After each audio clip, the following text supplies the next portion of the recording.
اللہ تعالیٰ کی خاموش مدد کی خاص نشانیوں میں سے ایک یہ ہے کہ وہ بندے کی حالت آزمائش کے دوران بھی اپنی مدد اور نصرت کو ظاہر فرماتا ہے،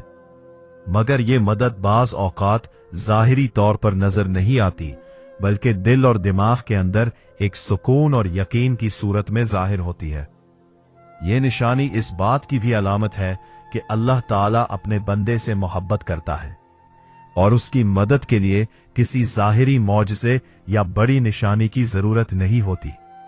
یعنی غیر مرئی طور پر مدد کرنا سب سے زیادہ مؤثر اور بابرکت ہوتی ہے۔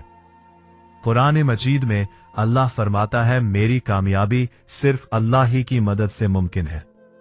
ایک حدیث میں آتا ہے، عظیم جزا بڑے امتحان کے بعد ہی ہوتی ہے، اور جب اللہ کسی قوم سے محبت کرتا ہے تو انہیں آزمائش میں مبتلا کرتا ہے، پھر ان پر فضل فرماتا ہے، تو جو اس آزمائش پر راضی رہتا ہے اسے رضا ملتی ہے، اور جو ناراض ہوتا ہے اسے ناراضی۔ یہ حدیث اور قرآن کی آیات اس بات کی نشاندہی کرتی ہے کہ اللہ کی خاموش مدد کا سب سے بڑا ثبوت اس کا صبر اور استقامت اور آزمائش کے دوران بندے کے دل میں ایمان اور توکل کو مضبوط بنانا ہے۔ یہ خاموش مدد یعنی غیبی مدد انسان کے دل میں یقین اور صبر کی صورت میں ظاہر ہوتی ہے، اور یہ اس بات کی بھی علامت ہے کہ اللہ تعالیٰ اپنے بندے کی دعاؤں اور صبر کو دیکھ کر سب سے بڑی مدد فراہم کرتا ہے،